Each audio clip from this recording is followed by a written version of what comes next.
Divine greetings, beloveds. Now that we are in the post-eclipse portal, the next 2 weeks are going to be our time to integrate and implement whatever was revealed, what was released, and of course, why and what we're now integrating.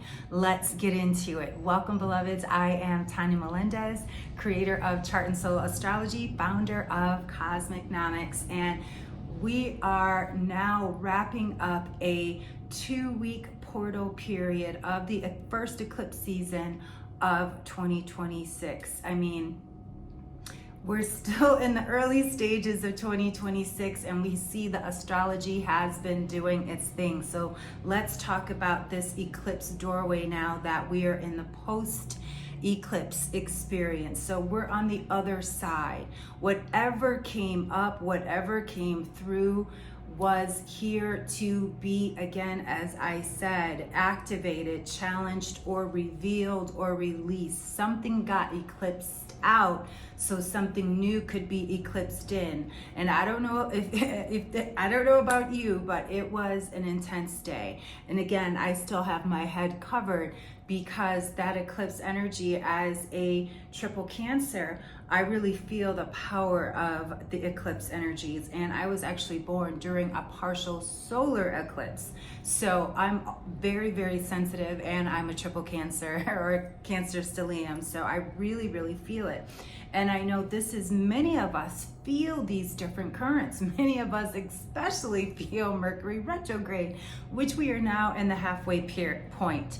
So not only are we in the halfway point of Mercury retrograde, we're also in this post-eclipse period. So this is a time now of integrating.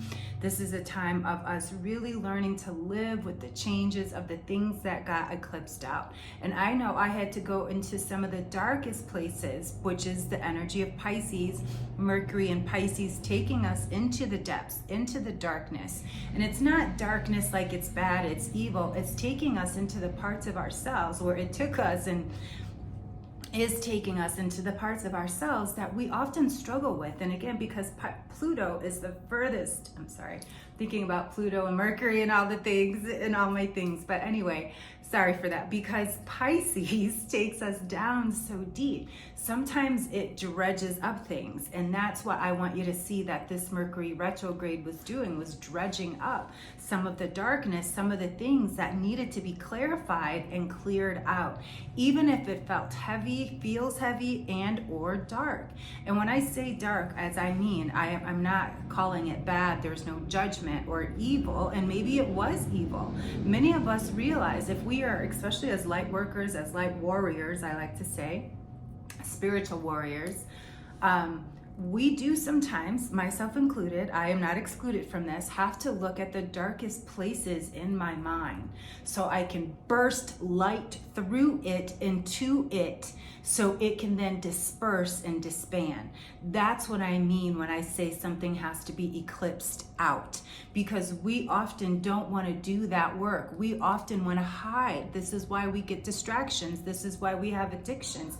This is why all those things, because we want to be distracted from some of those dark things that do live within us. But imagine it like this. If you knew you had a parasite, let's say, that there was a cure for, and it was, eating something from the inside out, and you had an opportunity to heal it, you could, just by blasting light at it, wouldn't you want to do that? Wouldn't you want to kill that, out of your body, mind, and spirit? And so that's what this eclipse now is, this post-eclipse season, while we're still in Mercury retrograde, is going to be asking of us. So what got eclipsed out, what got revealed, what got, activated, and what got challenged? Because believe you me, beloveds, it is not easy right now for any of us. And we, in all seriousness, I'm not trying to joke about it, but in all seriousness, we have to have something that is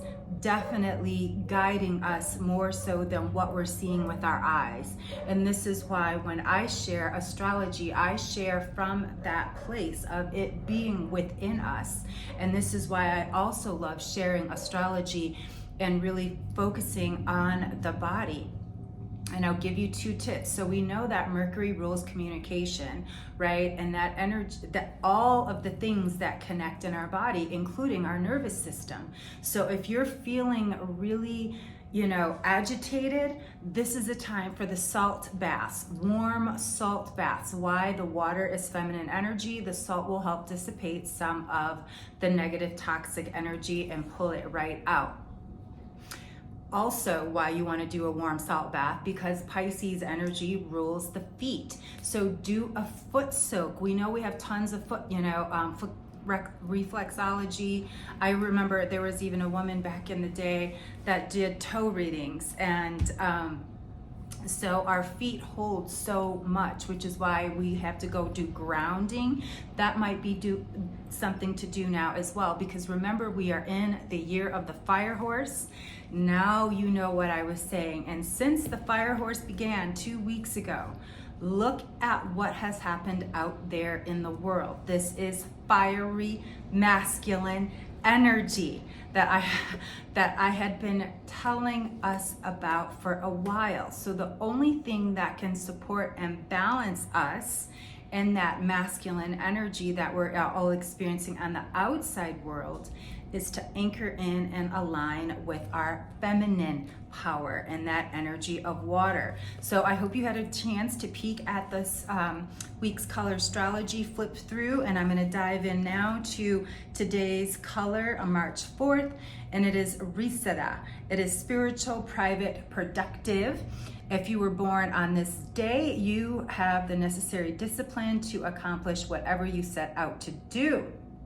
And some of the compatible birthdays for today are March 10th, September 16th. Using this color benefits you by it generates courage and optimism and assists in reaching your goals with a strong sense of peace and accomplishment.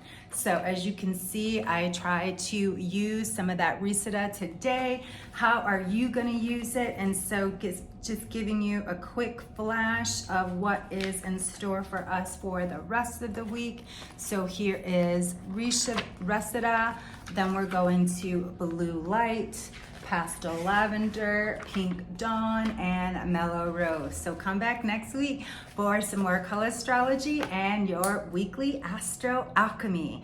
So make sure you check out all this week's videos and more coming up very soon. And don't forget to follow me over there on Substack at Stars and Stacks. And have you seen this year's book astrology? Whole new things are coming out. It is Women's International History Month. I was a women's studies minor and I'm a librarian. So let's get into our book astrology. So stay tuned for more of that coming up soon.